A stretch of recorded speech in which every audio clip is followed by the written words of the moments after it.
So what's the formula? The formula says gather a whole bunch of numbers and what's the lesser of those numbers. Then after you get the lesser of, what's the greater of all those numbers that were in the lesser of? And then you got to sum up the numbers that survived in the lesser of and the greater of, and then you multiply that by 20% and you deduct it somewhere. So you got to have the lesser, then the greater, then the sum of, and then calculate by 20%. It's brand new. Never seen it before. So what we're going to do is take a look at the lesser of, then the greater of, then the sum of, and then we'll take a look at the calculation. First, the lesser of. Lesser of is 20% of the combined QBI, qualified business income, 20% of that number, or taxable income, 20% of taxable income minus net capital gain.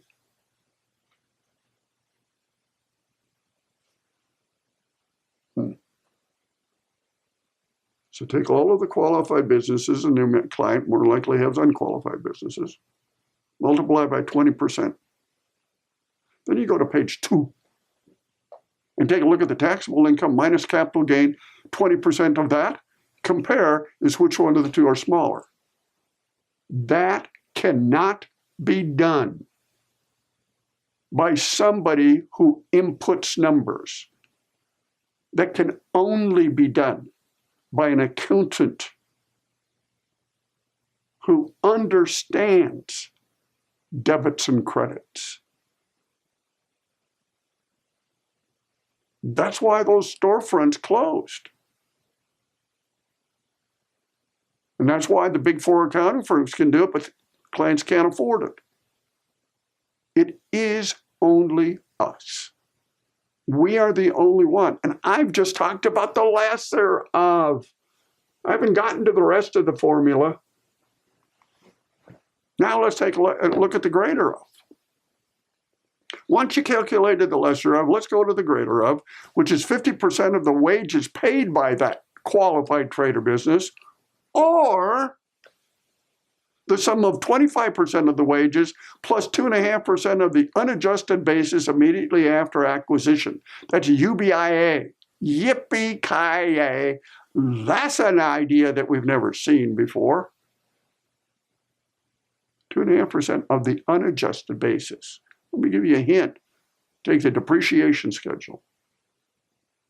Look at the cost column. Multiply by 2.5%. That's that bottom number there. So now what we're going to do is the greater of 50% of the wages.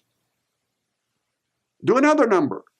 25% of those same wages plus 2.5% of your depreciation schedule without subtracting accumulated depreciation. Will your client ever understand UBIA? How about the advisor? Doing a speech with a bunch of advisors in about 10 days. Tax attorneys.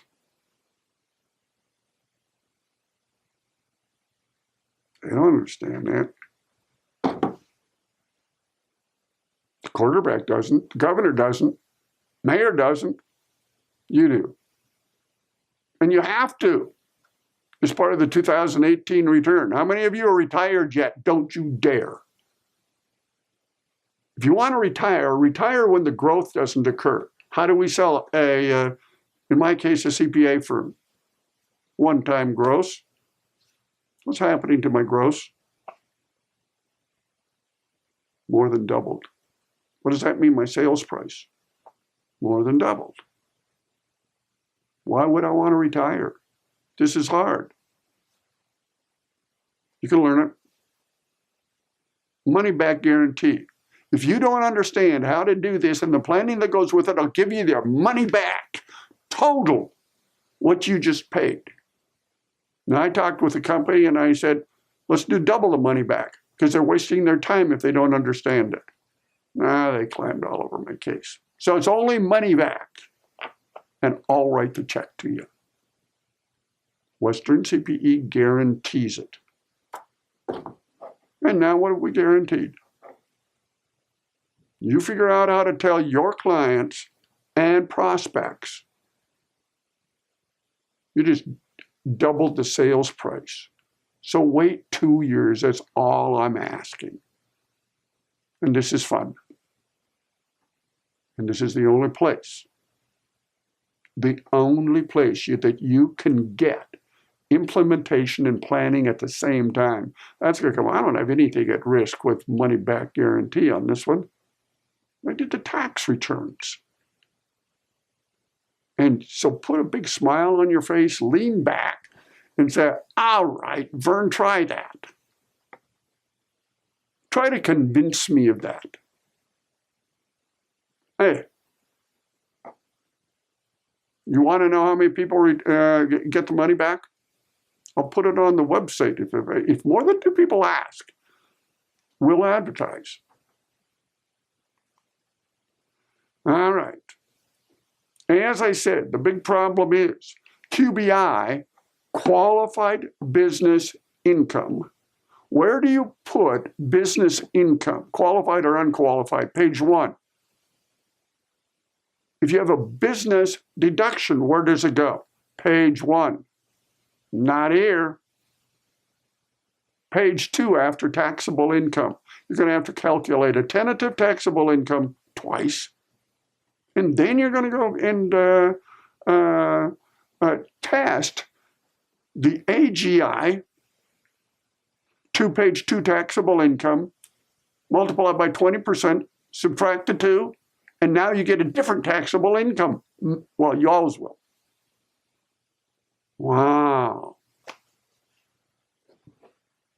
You can't input this. You have to understand what you're inputting. You know that there is no business client that understands this. So here's an idea for you. Put 1 or 2 of these ideas on your letterhead and send it as an advertisement to all the business clients in the community. On your letterhead, something that you're going to learn on planning here. I give you permission. Put it on your letterhead, write quote. And now what are they going to do? Oh, my accountant didn't tell me that. And you became the authority, not only more than the governor or the mayor. You have become the authority in your community in tax law. And nobody likes to pay more taxes than they have to. And if their present tax preparer doesn't tell it, and you send a letter to them, guess who takes that client? Do you know how you get market share? Once you get it, this is guaranteed to give you market share. You can't lose it unless you give it up. Nobody can take it from you. Once you are the authority, you control. So that's how come I was just tickled pink. Go get the new clients. You're attractive at the tailgate party. Switch to taking over the community, becoming the expert. I know you don't want to go on television. Television. Just simply put it in a letterhead. You can be on the news. Well, I'm on TV right now. I'm uncomfortable.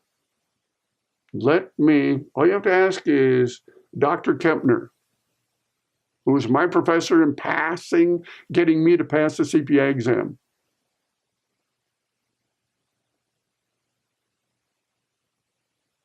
He didn't think I was worth a piece of nothing. Then he said the very nicest compliment. He said, Vern, I was wrong. You have amounted to something. And that's what this is all about. You're going to deliver to your community the most important tax information ever required.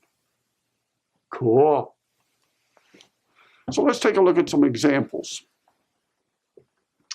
Caitlin has $120,000 of business incomes with $20,000 of business expenses. So her business, and I'm not going to say what kind of business, it doesn't have to be Schedule C or if I don't care. It's not the issue. We got net income of $100,000. Go to page 2. Her tentative taxable income is $81,000. Why is the difference the $19,000? Well, what is the difference between AGI and taxable? How about standard deduction, personal exemptions, those items?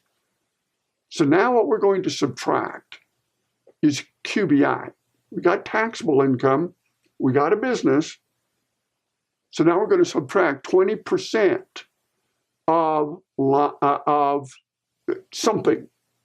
So it's going to be the lesser of the $100,000, the qualified business, or $81,000 in taxable income, which is either the smaller of the two. We subtracted $16,200 from the $81,000. We pay taxes on $64,800.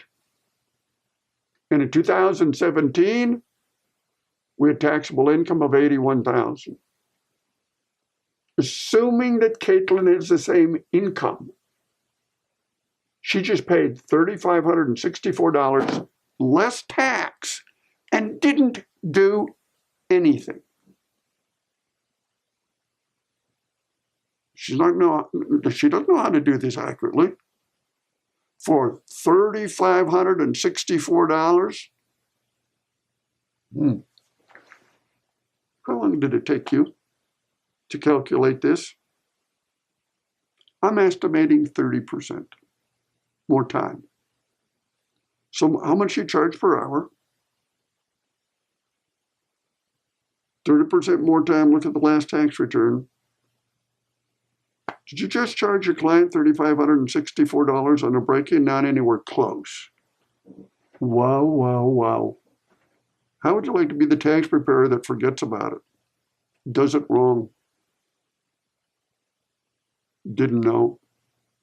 How'd you like to be a you do your own tax return and you leave and you pay $3,564 in tax.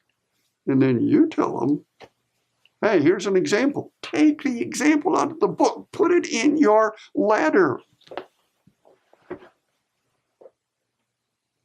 And the client will say, you are the authority. If you're going to save me $3,500, I'm going to come to you. Will you take me? Don't turn down business. Of course you will. You're going to double or triple your income? Why not? So here's another example. And this is with net capital gain.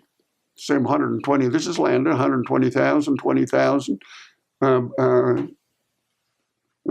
page 100,000. You go to the back side and it's got 74,000. But capital gains already got a cap at 20%. So they're saying no 2020. So now what is your taxable income? 67, and then you do the computation. What's the smaller? What's the lesser of? There's the 100,000 times 20%, or taxable income times 20, which is the smaller. 13,004 is the number that reduced Landon's tax by $29.58. Do you know that that's an amazingly high number if your taxable income is $67,000? And W-2 wage earners making $67,000, they pay $29.58 more. Be real careful on when you. This is only for businesses.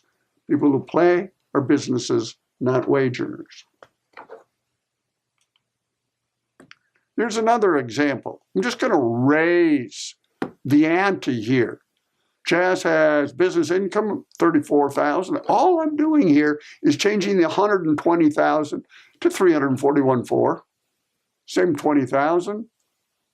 But now I get to the back side, and my taxable income is $273,200. So I take 20% of that number, 20% of the 321 of the business income, the taxable income, which one of the two is smaller? 56. I reduced my taxable income. I subtracted a phantom deduction. I never paid for it. And I reduced my tax, 341.4, whatever you want to call it, by $69,970. What would you rather be? Oh, I'm just being facetious. Would you like to make $120,000 or $341,000? That's a pocket full of just amazing dollars.